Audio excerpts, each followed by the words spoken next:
और आप मेरे साथ पढ़ रहे हैं CHSL के एग्जामिनेशन के प्रीवियस ईयर प्रश्न। सही है, तो चलिए आ जाइए, जुड़ जाइए मेरे साथ और आप मेरे साथ अपने इस पड़ाव को आगे बढ़ाइए। क्लियर, यानी कि जो हम तैयारी कर रहे हैं, जो हमारे CHSL प्रीवियस ईयर क्वेश्चन है, आपको मैं शॉर्ट ट्रिक वेज सारे सॉल्यूशन कराऊंगा। क्लियर, हम पहले उसमें कॉन्सेप्चुअल भी अप्रोच देख लेंगे। क्लियर, चलिए स्टार्ट करते हैं। और क्वेश्चन नंबर आज का जो पहला है वो आपकी स्क्रीन पर ये रहा। चलिए स्टार्ट करते हैं। तो पहला जो प्रश्न है आपसे कहता क्या है, हम पहले नोट कर लेते हैं आज का पहला प्रश्न।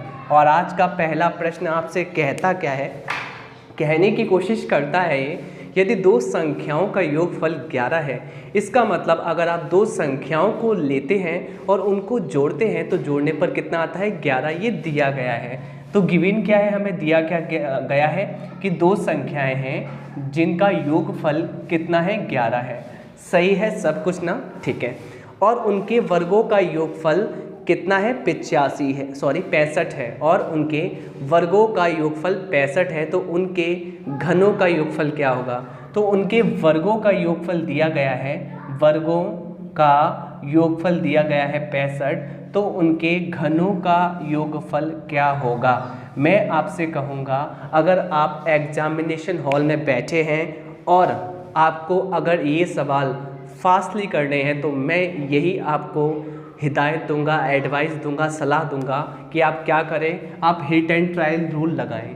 क्लियर, क्योंकि आपको ज़्यादा टाइम नहीं लगेगा। देखो कैसे लगाना है, 11 यानी कि जोड़ने पर आपको हिट एंड ट्रायल रूल में क्या करना है कि जोड़ने पर आपको कोई भी दो संख्या लेनी है, जोड़ने पर 11 आता हो, जबकि उनका वर्ग करने पर उनके जोड़ने पर कितना आना चाहिए, 65। तो मैंने कहा, मैंने ले लिया 7 और 4, 7 का वर्ग करें आप तो 7 का वर्ग कितना होता है, आपने कहा 49, और 4 का वर्ग करें आपने कहा 16, 49 और 16 कितना होता है, 65। आप कहेंगे लेफ्ट हैंड साइड बराबर राइट हैंड साइड है, यानी कि यहाँ पर दोनों जो इक्वेशन है हमारे पास वो वेरीफाइड हो जाती है, क्योंकि यहाँ 7 4 जोड़ने पर 11 आता है, तो यहाँ लेफ्ट हैंड साइड बराबर राइट हैंड साइड है।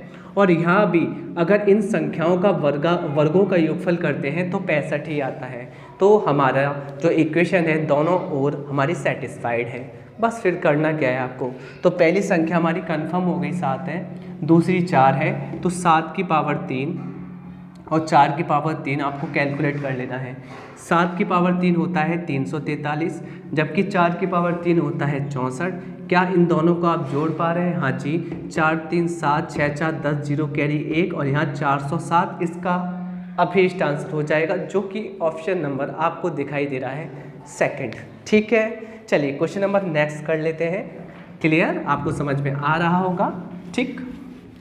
तो नेक्स्ट हमसे कहता क्या है, सेकंड वाला प्रश्न हमसे कहता क्या है, हमसे कहने की कोशिश करता है जो दूसरा क्वेश्चन है, जब पूर्णांक n को 5 से विभाजित किया जाता है।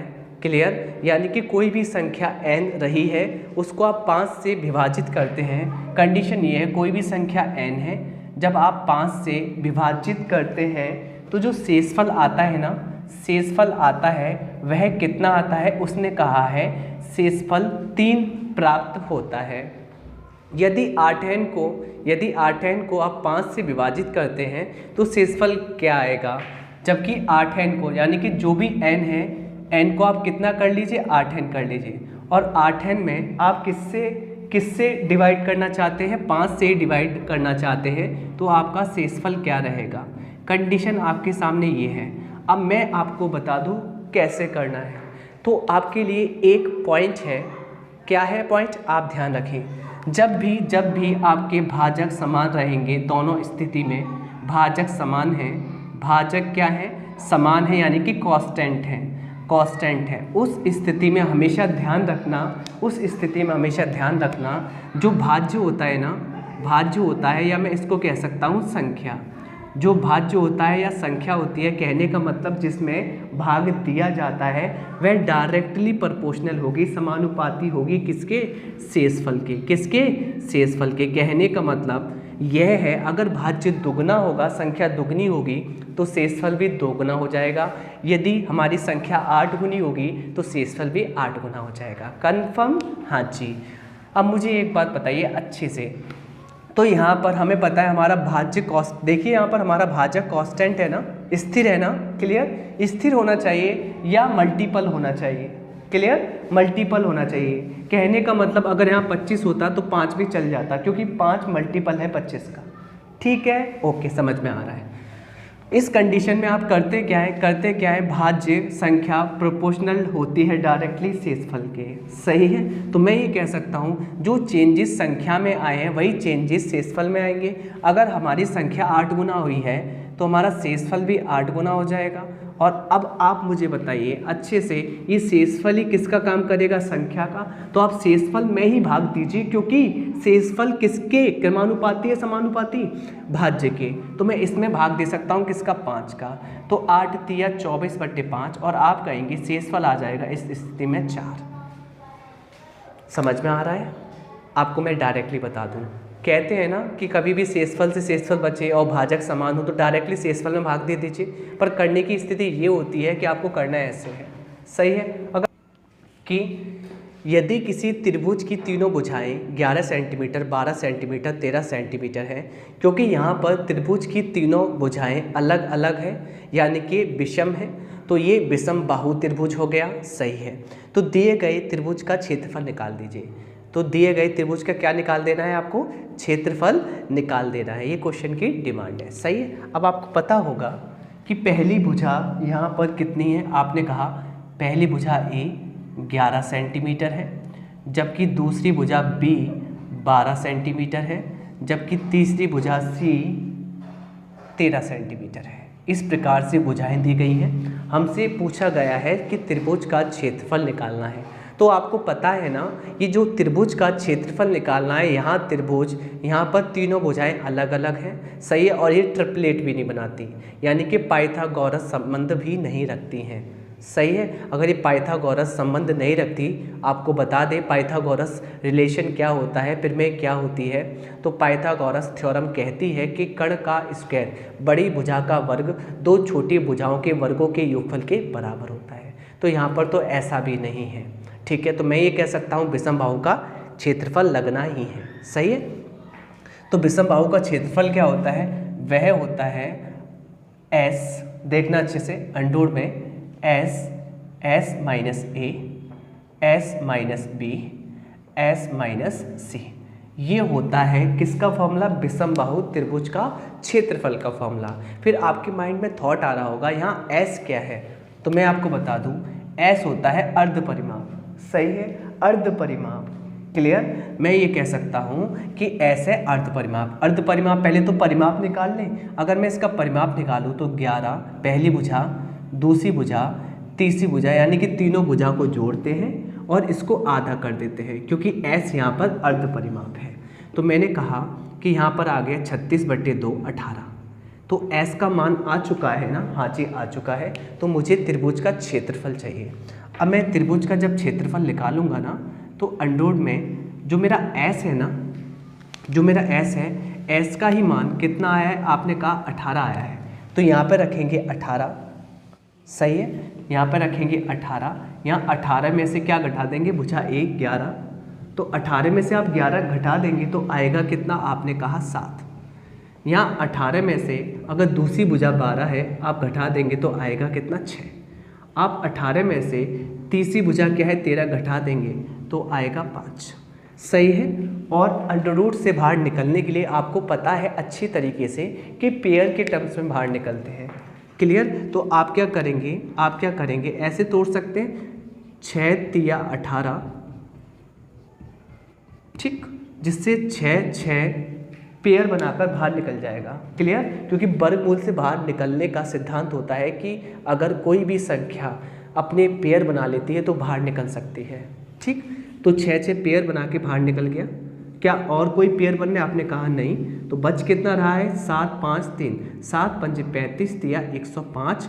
और यही आपका त्रिभुज का क्षेत्रफल हो गया, और जिसका आंसर ऑप्शन नंबर 2 है। चलिए, आपको समझ में आया होगा अच्छे से, सही है। तो क्वेश्चन नंबर हम करते हैं चौथा। तो क्वेश्चन नंबर 4 हमसे कहता क्या है, क्वेश्चन नंबर 4 हमसे कहता क्या है, बड़े प्यार से पढ़ेंगे, बहुत अच्छे से, आराम से, हर किसी को समझ में आना चाहिए। तो प्रश्न संख्या 4 हमसे कहता है कि 8 सेंटीमीटर त्रिज्या वाले एक वृत्त, यानी कि 8 सेंटीमीटर एक त्रिज्या वाला वृत्त है, एक कोई वृत्त है ये, क्लियर, और इसकी जो त्रिज्या है ना वह 8 सेंटीमीटर है। चलिए ठीक है, यानी कि इसकी जो त्रिज्या दी गई है 8 सेंटीमीटर है। त्रिज्या वह होती है जो केंद्र से दूरी होती है, वही हमारी त्रिज्या होती है, जो कि 8 सेंटीमीटर है। फिर हमसे क्या कहा गया है, 8 सेंटीमीटर त्रिज्या वाले एक वृत्त की 2 समांतर स्पर्श रेखाओं के बीच की दूरी, यानी कि 2 समांतर स्पर्श रेखाएं हैं, यानी कि 2 स्पर्श रेखाएं, पहली स्पर्श रेखा ये इस पॉइंट पर स्पर्श कर रही है, दूसरी स्पर्श रेखा ये वाली है जो इस पॉइंट पे स्पर्श कर रही है, जबकि ये दोनों स्पर्श रेखा एक दूसरे के समांतर है। और आपको पता है, हमेशा ध्यान रखना कि जो समांतर स्पर्श रेखाएं होती हैं समांतर, वो उनके बीच का डिस्टेंस हमेशा बराबर रहता है, तभी तो वो आपस में समांतर हैं। क्लियर, समान अंतर, यानी कि समान अंतर रखने वाली और समांतर स्पर्श रेखाएं हैं। क्योंकि एक सर्कल में आ रही तो स्पर्श लगा दिया है, मैं नॉर्मली बात करूं समांतर रेखाओं की, तो समांतर रेखाएं कभी भी एक दूसरे को प्रतिच्छेद नहीं करती, इंटरसेक्ट नहीं करती। तो मैं यहाँ कह सकता हूँ अगर ये काटती नहीं है, प्रतिच्छेद नहीं करती और ये एक सर्कल को स्पर्श कर रही हैं, तो कह सकता हूँ ना इनकी बीच की दूरी समान रहने वाली है हर कंडीशन में। ठीक, सही है। तो क्या कहा गया है कि इनकी बीच की दूरी क्या होगी, आप मुझे बताइए। इनकी बीच की दूरी जो आप निकालेंगे समांतर से, बीच की दूरी देखिए अच्छे से, इसके सेंटर पॉइंट से होकर जाएगी। सही है, अगर ये समांतर है तो बीच की दूरी तभी बन पाएगी जब ये यहाँ से बिल्कुल सेंटर पॉइंट से होती हुई जाएगी। ठीक है, यानी कि यहाँ पर समांतर पॉइंट होगा इसका। क्लियर, अगर यहाँ से जाएगी तो मैंने कहा ये भी तो त्रिज्या है 8 सेंटीमीटर, ये भी तो त्रिज्या है 8 सेंटीमीटर, वही व्यास के बराबर हो जाएगा अंतर, तो 8 और 8 16 सेंटीमीटर। यही इसका अभिष्ट आंसर है, जो कि ऑप्शन नंबर फर्स्ट करेक्ट है। आगे चलते हैं, क्वेश्चन नंबर करते हैं हम फिफ्थ। क्या कहता है, डाउट नहीं है ना पीछे वाले क्वेश्चन में। एक वृत्त है, ऊपर से टच कर रही है, नीचे टच कर रही है, और वृत्त का आपको पता है डाया क्या होता है, डाया आपको पता है कितना होता है, त्रिज्या का दूना। तो त्रिज्या 8 है तो 16 हो जाएगी ना बीच की दूरी, कन्फर्म है वो। तो क्वेश्चन नंबर 5 करने की हम कोशिश कर रहे हैं। 5 हमसे कहता क्या है, कहता है कि साइन एक्स का मान 12/37 है। साइन एक्स का मान 12/37 है, तो आपको निकालना क्या है, आपको फाइंड आउट करना है tan x का मान। ये क्वेश्चन की शर्त है। आप सुनिए अच्छे से, मुझे एक बात बताइए, अगर नॉर्मली आप tan निकालेंगे तो tan थीटा क्या होता है, आपने कहा sine theta, sine x upon cos x cos theta. तो मुझे एक बात बताइए कि जो साइन का मान होगा वो ऊपर ही आएगा ना। अब मुझे एक बात बताइए, साइन का मान तो ये है, अगर ऊपर रखेंगे तो 12 तो ऊपर आएगा ही आएगा। मैं ये कह सकता हूँ कि 12 के जो कॉफिशिएंट है, 12 के जो गुणनखंड है वो तो ऊपर आएंगे ही आएंगे। सही है, तो ऑप्शन चेक कीजिए। पहले में 12 है ही नहीं, 35 आ ही नहीं सकता, 37 सेकंड में नहीं आ सकता, थर्ड में देखिए 12 ऊपर है, तो करेक्ट आंसर वही हो जाएगा, बिना कॉपी पेन उठाए कुछ भी। पर आपको तो पूरा करना आना चाहिए, तो आप कैसे करेंगे, अच्छे से सुनना।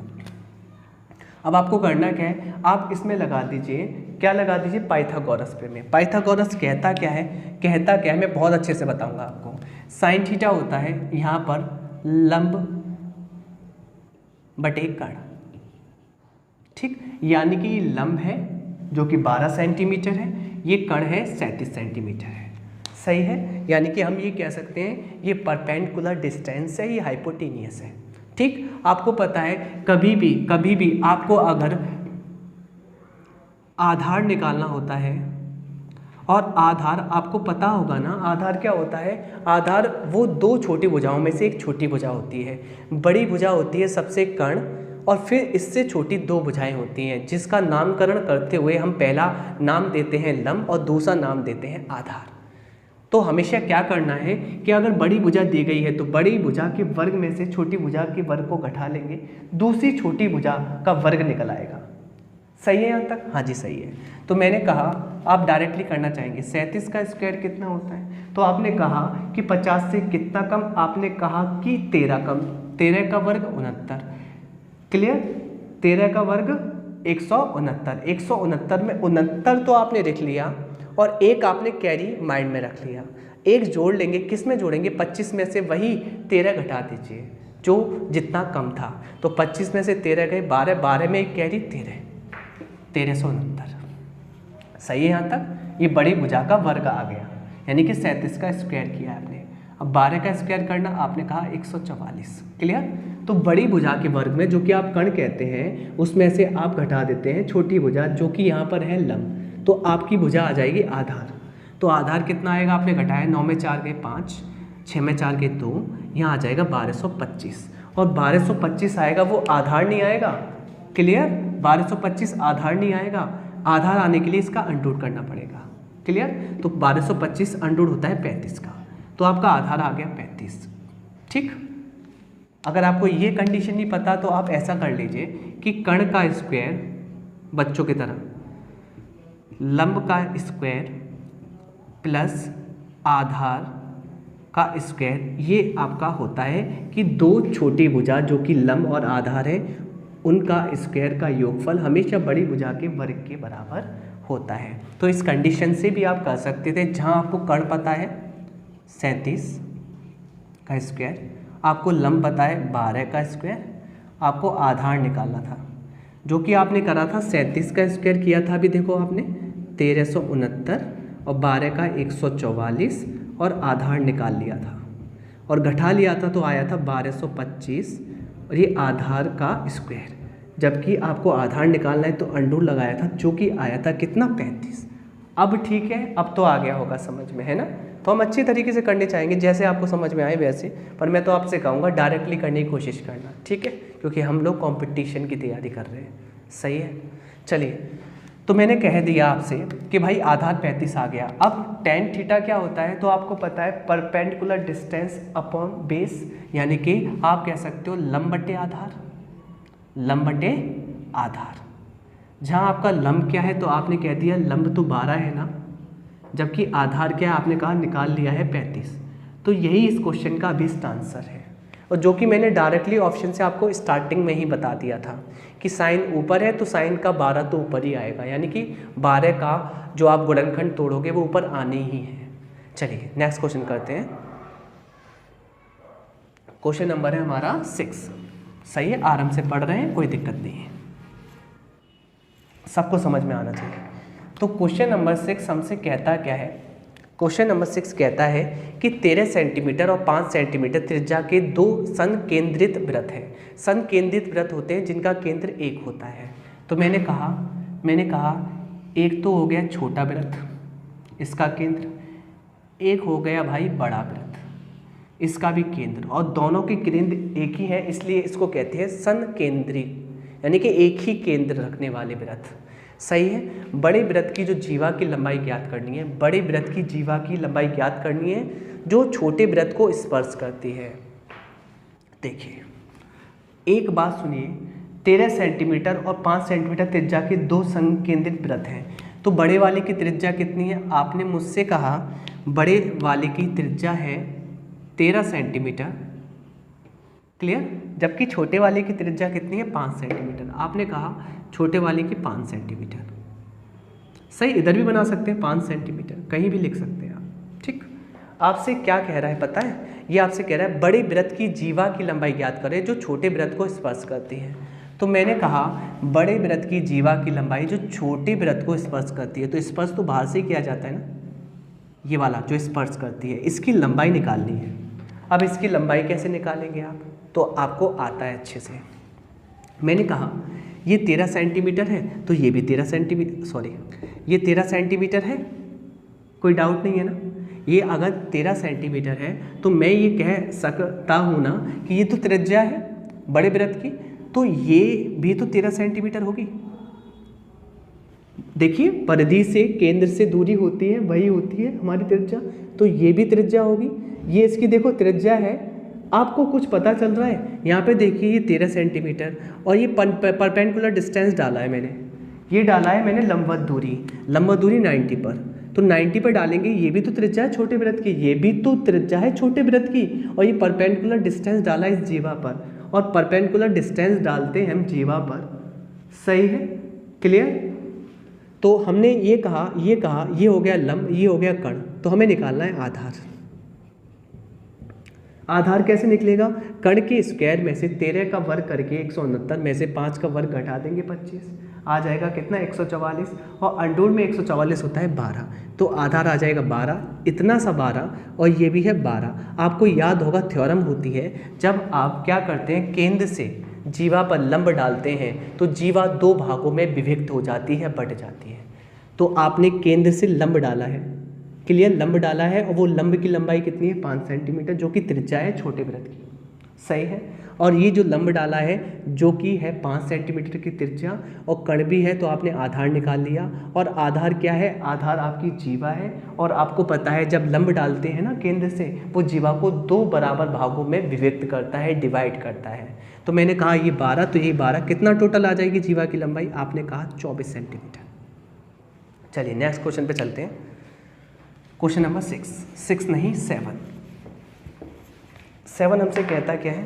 7 हमसे कहता क्या है, देख लीजिए।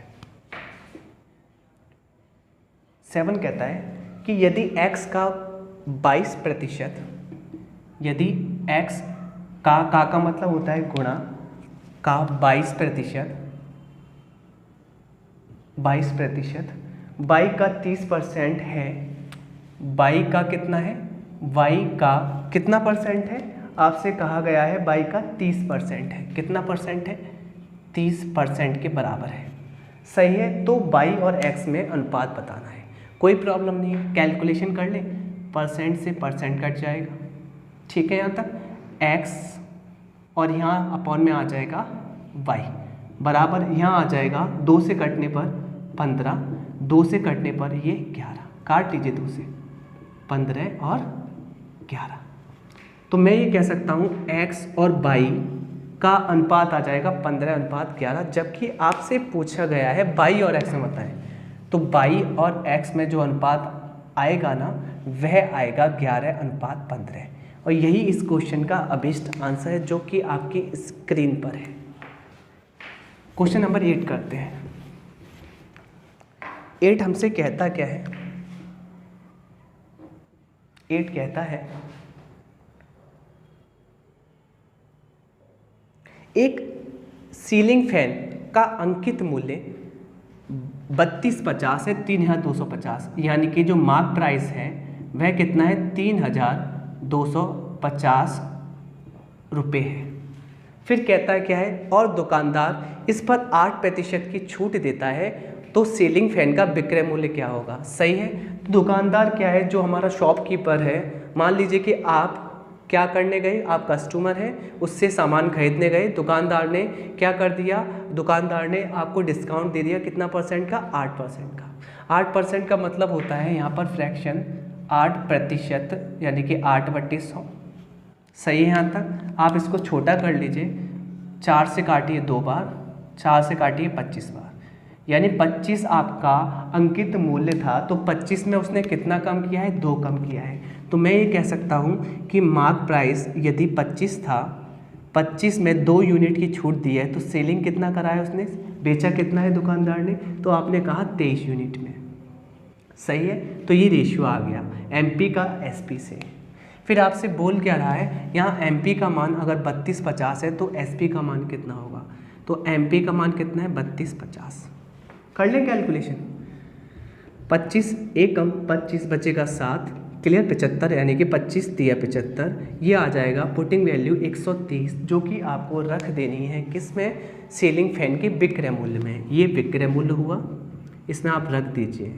13 तिया कितना होता है? 39, 39 की 9 कैरी कितनी? 3, 13 दूनी 26, 26 और 3 29। यही इसका करेक्ट आंसर है, जो कि 2990, ऑप्शन नंबर 3। आगे चलते हैं। चलिए तो क्वेश्चन नंबर करते हैं हम 9। 9 आपसे कहता क्या है? 9 आपसे कहता क्या है? 9 कहने की कोशिश करता है 3 वर्ष पहले पति पत्नी और उसका बच्चा की औसत आयु 26 वर्ष थी। अगर 3 वर्ष पहले 26 वर्ष औसत थी, आज कितनी हो जाएगी? आज तो हो जाएगी 29। यानी कि आप मुझे बताइए, ये 3 व्यक्ति थे, कौन कौन थे इसमें? पति यानी कि हस्बैंड, वाइफ और चिल्ड्रन, ये 3 व्यक्ति थे। इनकी औसत उम्र कितनी थी? आपने कहा 26 वर्ष थी। तो आज कितनी हो जाएगी वर्तमान में? तो आप मुझसे कहेंगे आज हो जाएगी 29, यानी कि आज इन तीनों की वर्तमान उम्र का औसत कितना है? आपने कहा 29 वर्ष है। और 5 वर्ष पहले पत्नी और बच्चे की औसत आयु 20 वर्ष थी। अगर 5 वर्ष पहले पत्नी और बच्चे की 20 वर्ष थी तो आज कितनी होगी? 5 साल बढ़ा दीजिए, आज दोनों की औसत आयु होगी कितनी? आज होगी 25 वर्ष। और ये है कितने? 2, और इनकी औसत आयु कितनी है? 25। क्लियर? आज यानी कि आज का कंपैरिजन हमेशा आज से कीजिए, करने का तरीका है। अगर आप एज चैप्टर कर रहे हैं तो हमेशा आज का कंपैरिजन आज से कीजिए, मतलब वर्तमान का कंपैरिजन वर्तमान से करना है। फिर कह रहा है पति की वर्तमान आयु क्या होगी? तो वर्तमान का ही डाटा निकलेगा। मुझे एक बार बताइए, इन तीनों में पति भी शामिल था, इन 2 में पति शामिल नहीं है, सही है? तो मैंने कह दिया औसत की कमी आई है। कितनी कमी आई है? 4 की कमी आई है। और कितने पर आई है? 2 पर आई है। यानी कि यहाँ 29 से 25 जो औसत गिरा है, 4 गिरा है। कितने लोगों पर गिरा है? 2 लोगों पर गिरा है। यानी कि ये जो 8 की कमी आई है, 8 की कमी आई है, किस वजह से 8 की कमी आई है? 8 की कमी इस वजह से आई होगी कि 8 अधिक ले गया होगा कौन सा डाटा? जो बचा हुआ है। तो बचा हुआ कौन है? आपने कहा 3 में से 2 गया, 1 बचा जो कि पति है। क्लियर? तो पति 8 एक्स्ट्रा ले गया होगा क्योंकि इनके पास कम कर गया है, तो 8 एक्स्ट्रा ले गया होगा, जबकि उसे ले जाना तो 29 था। क्लियर? तो टोटल कितनी आयु के साथ वह गया है, या उसकी आयु कितनी है? 37 वर्ष। बिना कैलकुलेशन करे आपको क्या करना है? आपको बिल्कुल इफेक्टिव वैल्यू निकाल देनी है, डेविएशन निकाल के रख देना है। ठीक? बिल्कुल आंसर आ जाएगा। और बाकी अगर आपको ऐसे करना है तो गुणा कर लेना, घटा लेना, आ जाएगा। ठीक है, चलिए तो प्रश्न संख्या हम करते हैं 10, और 10 हमसे कहता क्या है? 10वां प्रश्न। 10वां प्रश्न हमसे कहने की कोशिश करता है कि कोई व्यक्ति किसी बैंक में 8,000 रुपये जमा करता है जो वार्षिक 8% साधारण ब्याज का भुगतान करता है, साधारण ब्याज का। 8 वर्ष बाद उसका मिश्रधन कितना हो जाएगा? तो इस कंडीशन में मैं हमेशा कहता हूँ कि आप रेट को पकड़ें। रेट कितना है? रेट ऑफ इंटरेस्ट कितना है? आपने मुझसे कहा 8% है, सही है। मुझे एक बात बताएंगे आप लोग, बता दीजिए कि भाई आप मुझे बताएं कि 100 पर जैसे आप फ्रैक्शन तोड़ते हैं तो ध्यान रखना ये होता है मूलधन और ये होता है 1 साल का ब्याज। 1 साल का ब्याज कहने का मतलब 100 रुपये पर आपको 1 साल में 8 रुपये मिलते हैं। ये जनाब तो क्या कह रहे हैं कि 8 वर्ष बाद मिश्रधन कितना हो जाएगा? तो 8 साल में ब्याज कितनी मिलेगी? 64। 8 साल में ब्याज कितनी मिलेगी? 64 मिलेगी ना, सही है ना। 1 साल में अगर 8 तो 8 साल में 64, और मिश्रधन हो जाएगा मूलधन में जब ब्याज जोड़ते हैं टोटल, तो मिश्रधन हो जाएगा 164। अब ये तो आपको निकालना है, जबकि मूलधन 100 की वैल्यू कितनी है? 8,000। यहाँ पुटिंग वैल्यू निकाल लेंगे। पुटिंग वैल्यू कितनी आएगी? आपने कहा पुटिंग वैल्यू आ जाएगी 80 टाइम्स, 80 बार। तो 80 बार किसको ओरिजिनल करना चाहते हैं? मिश्रधन को। यहाँ 80 बार रख देंगे और गुणा कर लेंगे।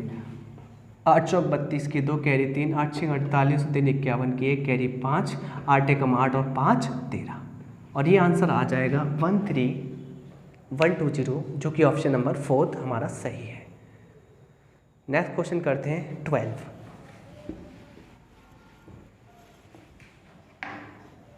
सॉरी 11 हमसे कहता क्या है? यदि tan थीटा का जो मान है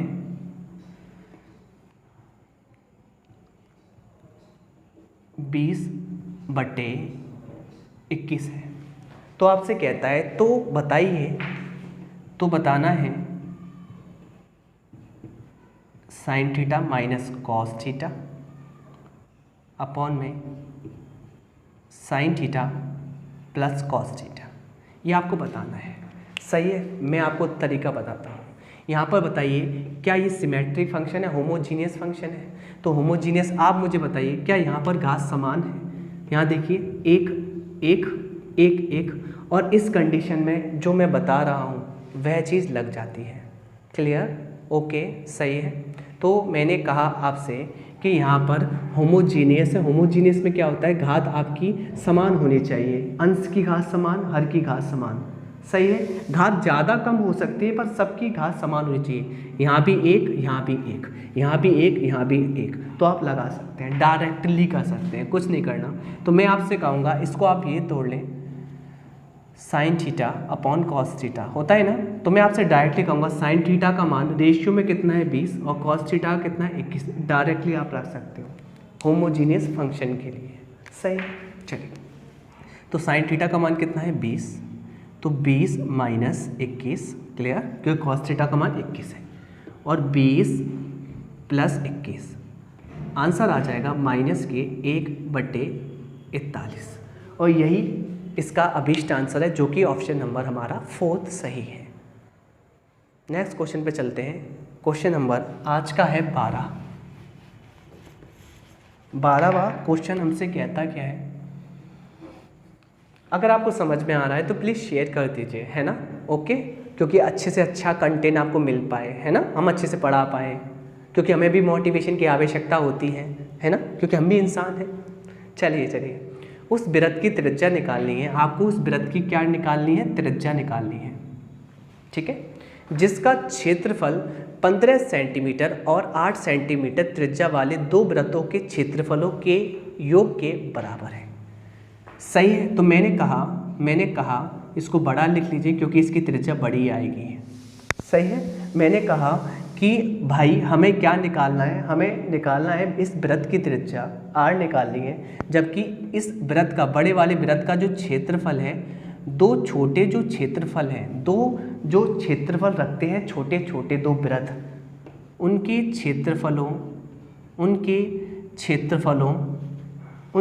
क्षेत्रफलों के योगफल के बराबर इस वृत्त का क्षेत्रफल है। तो मैंने रख दिया, सही है यहाँ तक। तो आपको क्या निकालनी है, त्रिज्या। अब मुझे बताइए डायरेक्टली संबंध क्या आ गया, तो आप ये नहीं कर सकते, पाई से पाई खत्म हो जाएगा, तो डायरेक्टली संबंध ही आ गया, रिलेशन। आप मुझे बताइए पहले वाले छोटे वृत्त की त्रिज्या कितनी है, आपने कहा 15 है, तो 15 पे घात 2 प्लस दूसरे वाले की क्या है 8, तो 8 की घात 2, सही है, जबकि आपको त्रिज्या का वर्ग निकालना है। सही है, तो 15 का स्क्वायर होता है, आपने मुझसे कहा कि 225, जबकि 8 का वर्ग होता है 64। क्या आप जोड़ पा रहे हैं, आपने कहा हाँ 289, और r निकालने के लिए अंडर में 289 यानी कि 17 आ जाएगा, और यही इस क्वेश्चन का अभिष्ट आंसर है, जो कि त्रिज्या आपको बड़े वाले वृत्त की निकालनी थी। चलिए क्वेश्चन नंबर नेक्स्ट करते हैं। नेक्स्ट हमसे कहता क्या है, क्वेश्चन नंबर नेक्स्ट है 13। तो 13 हमसे कहता क्या है, 13 कहने की कोशिश करता है यदि एल्जेब्रिक फंक्शन है x की पावर 2 है प्लस 1/x की पावर 2 है, सही है, और इसका मान दे रखा है 38। तो आपको पता है क्या निकालना है, आपको निकालना है x माइनस 1/x, इसका मान आपको फाइंड आउट करना है। कैसे करेंगे, तो मैं आपको तरकीब बताता हूँ, करने का तरीका बताता हूँ। करने का तरीका क्या है, आप एक बात बताइए मुझे, अच्छे से बताना कि ये एक चैन होती है, साइकिल होती है, क्लियर, तो मैं आपको शॉर्ट में बता देता हूँ। अगर देखिए दो चैन से एक चैन में जाना है, एक घाती तो है, अगर नेगेटिव में जाना है या तो आप पॉजिटिव में जा सकते थे या नेगेटिव में जा सकते थे। अगर आप नेगेटिव में जाना चाहते हैं तो मैं आपसे कहूँगा जो आपका सब्जेक्ट है उसमें से 2 घटाइए, क्लियर। अगर आप नेगेटिव में जाना चाहते हैं 2 घात से 1 घात में, तो आप घटाते हैं अगर नेगेटिव, अगर यहाँ पॉजिटिव में जाना चाहते हैं तो जोड़ लेते हैं। इतनी बात समझ में आई होगी। तो मुझे क्योंकि पॉजिटिव से नेगेटिव में जाना है और कम घात के टर्म्स में जाना है, तो अगर मुझे यहाँ नेगेटिव दिखाई देता है तो नेगेटिव कर लेना है, और क्या चढ़ा देना है अंडूर। 38 में से 2 गया, अंडूर में 36, और इसका आंसर आ जाएगा 6। सिर्फ इतना सा काम है, तो हो चुका है। तो क्वेश्चन नंबर नेक्स्ट करते हैं हम लोग। नेक्स्ट है क्वेश्चन नंबर 14। 14 हमसे कहता क्या है कि भाई किशोर है, किशोर को कोई वस्तु 7,160 रुपये में बेचने पर 20% की हानि होती है। यानी कि इसने जो सेल किया होगा ना पहली बार में, तो इसको 20% की हानि होगी। अब एक्चुअल में आपको पता है कॉस्ट प्राइस कितना है 100%, सही है। 20% की हानि लेकर बेचता है तो ये 80% में इस सामान को बेचता है, सही है। जबकि बेचा है उसी का मूल्य किसके बराबर है 7160 रुपये के बराबर, सही है। अब चाहता क्या है, डिज़ायर क्या है 30% का लाभ, तो हमेशा डिज़ायर गुणा में आता है डिज़ायर वैल्यू जो चाहता है, ठीक, ओके। तो चाहता क्या है, आपने कहा चाहता है, वह क्या चाहता है, वह चाहता है इस सामान को 30% के लाभ पर बेचना है, यानी कि 130% में बेचने का। आप कैसे करेंगे, डायरेक्टली ध्यान रखना इस कंडीशन में जब आप डिज़ायर वैल्यू निकालेंगे डायरेक्टली, तो यहाँ जो 1 बचेगा वही आपकी डिज़ायर वैल्यू का मान होगा, ठीक है। आगे होगा समझ में, परसेंट से परसेंट, 0 से 0, सही है। फाइनली यहाँ 8 से काटा और यहाँ बचेगा 1, तो देखिए 8 एक कम काट रहे हैं हम, ठीक है। 8 अट्टू 64, यहाँ बचेगा 7, 8 नाम 72, यहाँ बचेगा 4, 8 5 40 गुणा 13, और 13 का गुणा कर लेंगे वही 1 आ जाएगा, और 1 क्या शो करेगा, डिज़ायर वैल्यू, सही है यहाँ तक। चलिए 13 पंजे 65 की 5, कैरी कितनी 6, 13 नब्बे 117 और 6 123 की 3, कैरी कितनी 12, 13 अट्ठे 104 और 12 116, यही अभिष्ट आंसर है जो हम चाहते हैं। तो इसका आंसर आ जाएगा ऑप्शन नंबर 2। आगे चलते हैं, आगे क्वेश्चन नंबर 15 देख लेते हैं। ये आपको प्रॉपर समझ में आ रहे होंगे अच्छे से, कोई जल्दी नहीं है, हमें आराम से बिल्कुल पढ़ाएंगे। ये कह रहा है sine square 45 plus cos square 45। अब इससे सरल क्वेश्चन तो कहीं है नहीं। मुझे एक बात बताइए अच्छे से, यहाँ पर आपके ये sine square theta plus cos square theta, यहाँ थीटा समान है, और अगर थीटा समान है और बीच में चिन्ह प्लस का है तो आपको पता है बचपन से sine square theta plus cos square theta का मान किसके बराबर होता है 1। तो इसका आंसर कितना आ गया 1 हो गया, सही है। अगर आप ऐसा नहीं करना चाहते तो आप ऐसा कर लेते हैं कि यहाँ पर 45 का मान लगा लेते हैं। 45 का मान होता है 1/√2 और करते हैं उसका स्क्वायर। यहाँ भी आप 1/√2 लगा लेते हैं और करते हैं यहाँ पर स्क्वायर, सही है। √2 यानी कि रूट से स्क्वायर कट जाता, यहाँ आता 1/2 और आधा आधा क्या होता है 1, तो ऐसे भी आ जाता, कोई प्रॉब्लम कोई इशू नहीं है, सही है। तो क्वेश्चन नंबर हम करना चाहते हैं 16। 16 हमसे कहता क्या है, सुन लेते हैं फरियाद 16 की। 16 हमसे कहता है कि 2x + y बराबर 6 है, जबकि x y बराबर कितना दिया गया है 4।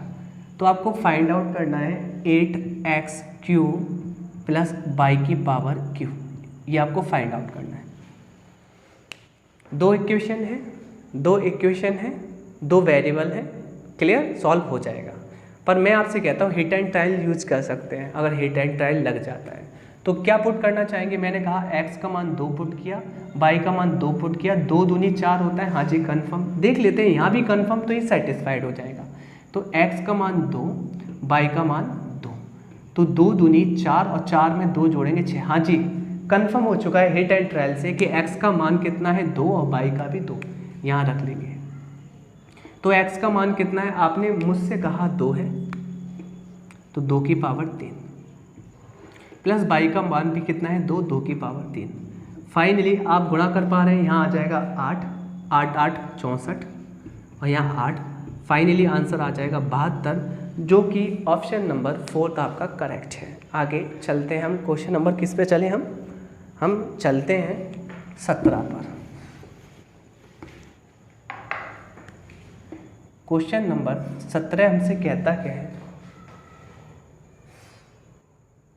3 संख्याएं हैं। पहली संख्या आपने मानी a, दूसरी मानी b और तीसरी मानी आपने c। इन तीनों को जोड़कर जो योगफल आता है ना, वह दिया गया है 79।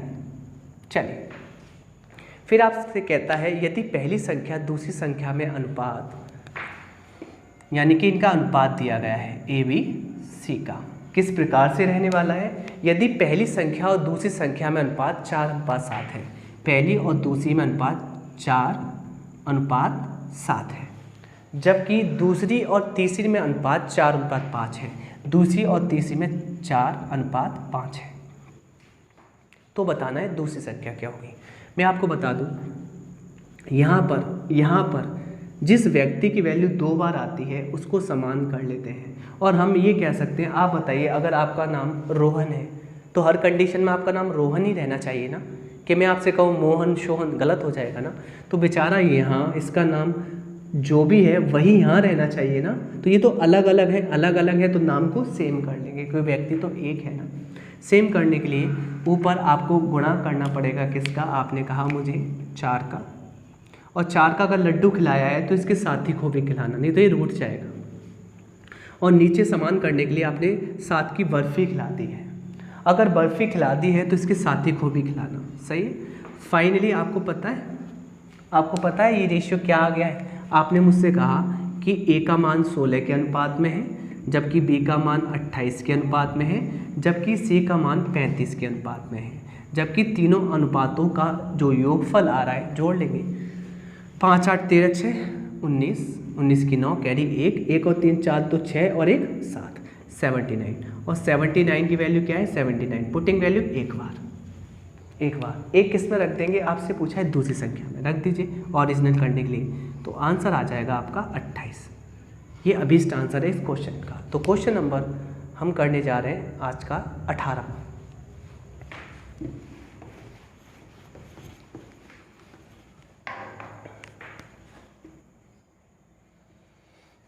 क्वेश्चन नंबर जो प्रश्न संख्या 18 कहता है, एक दिन में 10 घंटे कार्य करते हुए श्याम किसी कार्य को 12 दिन में करता है। तो जो वर्क डन होता है ना, वर्क डन, वह होता है एफिशिएंसी इनटू टाइम। ये आपका वर्क डन होता है, सही है। अब देखिए क्या करता है, एक श्याम नाम का लड़का है जो 10 घंटे लेता है, ठीक है, जो कि 10 घंटे कार्य करते हुए एक दिन में 10 घंटे काम करते हुए श्याम किसी कार्य को 12 दिन में करता है। कितने दिन में करता है? 12 दिन में करता है। जबकि आपको मैं बता दूं, टाइम को आप तोड़ सकते हैं, टाइम इक्वल टू होता है आवर, यानी कि जो भी घंटे इनटू जो डेज होते हैं, इन दोनों का गुणनफल के बराबर होता है। तो यहाँ आपको पता है टाइम को मैं तोड़ सकता हूँ आवर में, यानी घंटे में, तो जो घंटे दिए गए हैं वह कितने हैं? 10 घंटे, और जबकि आपको पता है 12 दिन दिए गए हैं, सही है, ओके। और ये करता कौन है? ये करता है श्याम। तो श्याम की एफिशिएंसी लगी हुई है, ठीक। 8 दिनों में कार्य को पूरा करने के लिए उसे एक दिन में कितना काम करना पड़ेगा? तो यही जो काम है, एफिशिएंसी यहाँ एम लगा देंगे, सॉरी श्याम लगा देंगे, श्याम, क्योंकि यहाँ पर एक्चुअल में क्या है, व्यक्ति वही है, तो एफिशिएंसी से एफिशिएंसी कट जाती है, इसलिए एफिशिएंसी लगाने की आवश्यकता नहीं है। तो यही जो काम आया है ना दिनों का, कितने दिन में करना है आपको? 8 दिन में करना है। जबकि 8 दिन में करने के लिए आपको रोजाना कितने घंटे कार्य करना पड़ेगा? तो घंटे को H से रिप्रेजेंट कर लें, बहुत आसान है। 4 के पहाड़े में 2 बार, 4 के पहाड़े में 3 बार, ये 5 बार, और 5 दिया, अभीष्ट आंसर आ जाएगा 15 घंटे, ठीक। एफिशिएंसी इसलिए नहीं लगाई थी क्योंकि दोनों जगह एक ही व्यक्ति काम करता है, तो एफिशिएंसी से एफिशिएंसी कट जाता है, तो एफिशिएंसी लेस स्टेटमेंट है।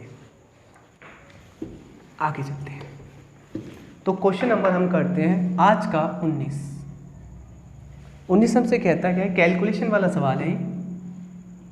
0.9 माइनस मझला 2.3 माइनस 3.2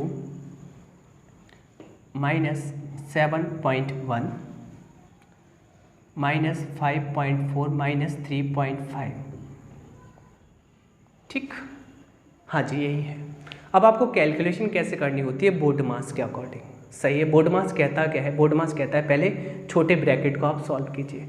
तो छोटे ब्रैकेट में हम एंट्री करने जा रहे हैं, यहाँ छोटी सी कैलकुलेशन करनी पड़ेगी। पर मैं आपको एक बात बता दूँ, देखना सभी में पॉइंट एक संख्या के बाद है, देखो, तो पॉइंट आप पढ़े ही नहीं, मैं तो आपसे ये कहता हूँ आप पॉइंट को पढ़े ही नहीं। जब पॉइंट एक संख्या के बाद है, जो भी आंसर आएगा एक संख्या के बाद पॉइंट लगा देंगे, आई बात समझ में। अब मुझे एक बात बताइए, ये भी माइनस का, ये भी माइनस का, तो 71 में से तो घटाना है आपको। तो कैसे घटाएंगे, पहले चलिए ऐसे कर लीजिए। 71 में से आप 54 घटा लीजिए, 11 में से 4 गए, आपने मुझसे कहा कि 7 बचेंगे, ठीक है। यहाँ कितना बचा, आपने कहा 6 में से 5 गए 1, ठीक। 35 में से 17 जाएंगे तो आपने कहा 18 बचा, किसका, नेगेटिव का, क्योंकि बड़ी संख्या पर चिन्ह नेगेटिव है, सही है। अब इस ब्रैकेट को दीवार तोड़ के बाहर निकलेंगे, दीवार तोड़कर ये दीवार, ठीक है, ये जो दीवार है तोड़ के पिंजरा उड़ जाएंगे, हाथ ना कभी हम आएंगे, हाँ जी वही है। तो ये पिंजरा तोड़कर ये उड़ जाएंगे, तोड़ के पिंजरा उड़ जाएंगे, हाथ कभी ना आएंगे, ठीक है। चलो पिंजरा तोड़ के निकले, और किसके साथ निकले, नेगेटिव के साथ, नेगेटिव नेगेटिव पॉजिटिव। तो मैं ये कह सकता हूँ यहाँ पॉजिटिव 18 के साथ निकलेंगे। अब कैलकुलेशन होगी, ये भी पॉजिटिव ये भी पॉजिटिव, तो पॉजिटिव पॉजिटिव जोड़कर नेगेटिव वाले को घटा देंगे, है ना। तो आप घटा दीजिए, आपने कहा 23, देखो 8 और 3 11 की 1 कैरी 1 2 और 1 3 और 1 4, 41 में आप कितना घटा देंगे, 32, और घटा देंगे तो आपने कहा 11 में से 2 गया तो 9, यहाँ पर देखिए कितना बचा, कुछ भी नहीं बचा, 9 ही बचा। और ये आपको पता है ये पॉजिटिव ही आएगा क्योंकि बड़ी संख्या में चिन्ह पॉजिटिव है। अब ये भी पिंजरा तोड़ देंगे, ये वाला मझला वाला, तोड़ के पिंजरा उड़ जाएंगे, क्लियर। तो मैंने कहा ये पिंजरा तोड़ चुके हैं, और पॉजिटिव का 9 है, पॉजिटिव 9 ही रखा जाएगा यहाँ पर, सही है। अब मुझे एक बात बताइए, यहाँ 9 ही तो था, और 9 से 9 कट जाएगा, आंसर आ जाएगा 0। अब 0 पर आप पॉइंट लगा लीजिए, क्या फ़र्क पड़ता है, उससे कोई फ़र्क नहीं पड़ता। तो आ गया होगा समझ में आपके। अगला क्वेश्चन करते हैं, क्वेश्चन नंबर 20 आपसे कहता क्या है, 20 आपसे कहता है समकोण त्रिभुज में समकोण बनाने वाली 2 भुजा। तो समकोण त्रिभुज में समकोण बनाने वाली 2 भुजा, एक होती है आधार, एक होती है लंब, जो कि 90 का एंगल बनाती है। जिसमें आपसे कह रहा है कि यह अगर 21 सेंटीमीटर है, किसी को भी कुछ ही मान लें, तो ये 20 सेंटीमीटर है। जहां आपकी लंब भुजा 20 सेंटीमीटर है, आधार भुजा 21 सेंटीमीटर है, तो कर्ण कितना आएगा, आपको ट्रिपलेट याद है इसका, 20 21 29। अब आपको याद ही नहीं होगा, याद नहीं है तो आपको करना कैसे है, मैं आपको बता देता हूँ। 2 छोटी भुजाओं के वर्गों का योगफल बड़ी भुजा के वर्गों के बराबर होता है, सही है। अब मुझे एक बात बताइए, 20 का स्क्वायर आपने कहा आप करना चाहते तो आप कहते 400, 21 का स्क्वायर करते तो आप कहते 441, इन दोनों को जोड़ते 841, जबकि अंडरूट में 841 एक कर्ण के लिए करना पड़ता, होता कितना, 29 के बराबर। तो तीनों भुजाएं आ चुकी हैं, सही है। हमसे क्या पूछना है, इस त्रिभुज के परिवृत्त की त्रिज्या, परिवृत्त की त्रिज्या आप बता दीजिए। और आपको पता है अगर इसके बाहर कोई परिवृत्त खींचा जाए, इसके बाहर कोई परिवृत्त खींचा जाए तो आपको पता है हमेशा समकोण त्रिभुज की परिवृत्त की त्रिज्या जो होती है वह हमेशा कर्ण की आधी होती है। किसकी, कर्ण की आधी। तो कर्ण कितना है भाई हमारा 29, और 29 का आधा आ जाएगा 14.5, और ये हमारा अभीष्ट आंसर है इस क्वेश्चन का। चलिए आगे चलते हैं। तो क्वेश्चन नंबर आज का लास्ट क्वेश्चन है, और आज की क्लास आपको अच्छी लगी होगी, सही है। तो क्वेश्चन नंबर है आपका आज का 21 कहता क्या है, 350 मीटर लंबी रेलगाड़ी है। तो रेलगाड़ी की जो लंबाई है, हमने कहा डिस्टेंस ऑफ ट्रेन है वह कितना है, 350 मीटर, जबकि 250 मीटर लंबे पुल, डिस्टेंस ऑफ पुल है वह कितना है, 250 मीटर। चलिए सही है, पुल को 20 सेकंड में पार कर जाती है। तो मैंने कहा चल कौन रहा है, आपने कहा चल ट्रेन रही है, तो ट्रेन की स्पीड होगी, तो स्पीड बराबर होता है डिस्टेंस ऑफ टाइम। डिस्टेंस बट्टे में क्या होता है, टाइम होता है। तो डिस्टेंस तो 2 लोगों का है, 350 और 250 600 मीटर में, जबकि टाइम क्या है 20 सेकंड पार करने का, सही। चलिए आपको ये पता होना चाहिए रेलगाड़ी की चाल किलोमीटर प्रति घंटे में निकालनी है। तो मैंने मीटर पर सेकंड में निकाली तो आपने कहा 30 मीटर पर सेकंड आ गई, पर आपको क्या करना है किलोमीटर प्रति घंटे में, तो छोटे से आपको बड़ा करना है। तो आप क्या कर लेंगे, आप 5/18 नहीं 18/5 कर लेंगे, जिससे ये कट जाएगा 6 बार और 18 छिंग आपको कितना प्राप्त होगा, आपने कहा 108 किलोमीटर प्रति घंटा। ठीक, तो जो कि ऑप्शन नंबर 4 सही है। तो आज का सेशन कैसा लगा, अगर अच्छा लगा है तो बताइए प्लीज़ कमेंट करके। सही है, चलिए शेयर कीजिए, सब्सक्राइब कीजिए और पसंद आ जाए तो लाइक भी कर दीजिए। Thank you.